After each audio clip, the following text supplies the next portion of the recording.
Good morning everyone, welcome back to my channel Follow and Speak.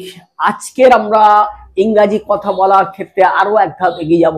We'll just step forward in learning English communication. আজকের আমরা শিখব কিভাবে আমরা সহজে English কথা বলতে পারি খুব অল্প প্রস্তুতিতে। ওকে, so we are learning that today. ইংলিশে কথা বলার ক্ষেত্রে আমাদের কিছু কিছু সামনে সিচুয়েশন তৈরি হয়।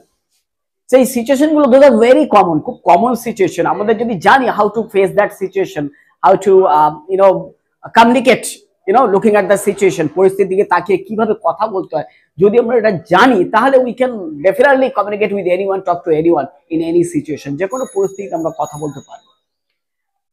আমাদের ডে টু ডে যে কনভারসেশন হয়, ডে টু ডে যে কমিউনিকেশন হয়, সেখানে অনেক কথা বলতে হয় যেখানে আমাদের কোনো কিছু করতে হয়তো আমরা বাধ্য থাকি, বা we are obliged to do that or we are compelled to do that, that means we are under compulsion, আমরা বাধ্যবাধকতার মধ্যে থাকি।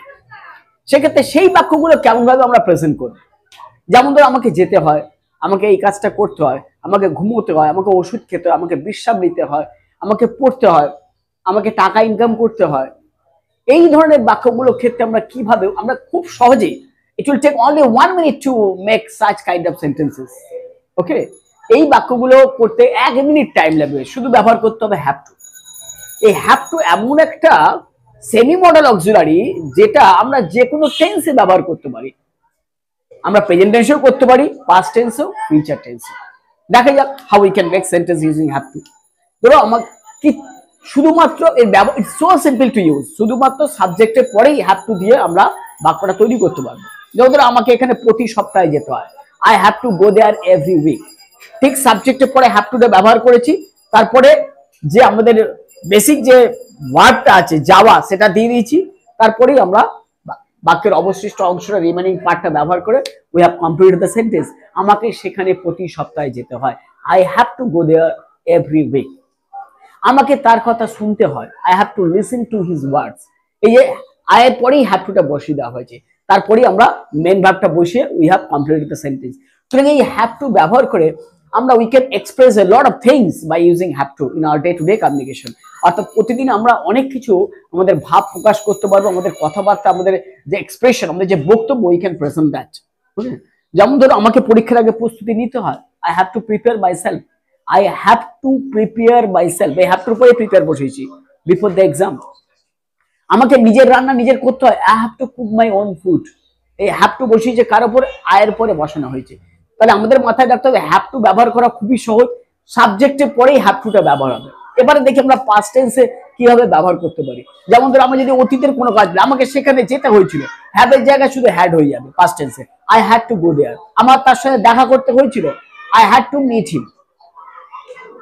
আমাকে টাকাটা দিতে হয়েছিল, I had to pay the money. একই ব্যাপার, শুধু হ্যাভের জায়গায় হ্যাড টু। এবং সিম্পল ফিউচার টেন্সও একই রকম ভাবে হবে।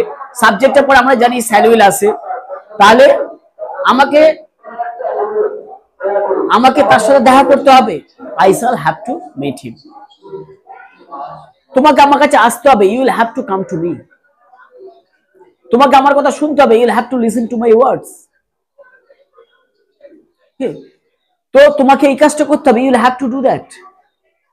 তো আমরা কি করছি, যে সিম্পল ফিউচার টেন্সে যে আমরা জানি according to sentence structure shall will থাকবে সাবজেক্টের পরে, ঠিক তারপরেই হ্যাভ টু বসিয়ে আমরা বেস ভার্বটা বসিয়ে বাক্যটা কমপ্লিট করছি।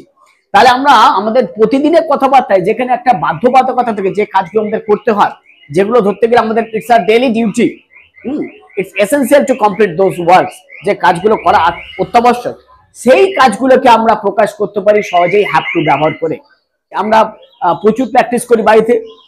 আশা করি এই সেশনটা সবার কাছেই এফেক্টিভ হবে। This session will be effective to everyone and you can easily practice making a lot of sentences using have to in your day-to-day communication. Thank you very much. See you again in the next session. Take care of yourself. Thank you.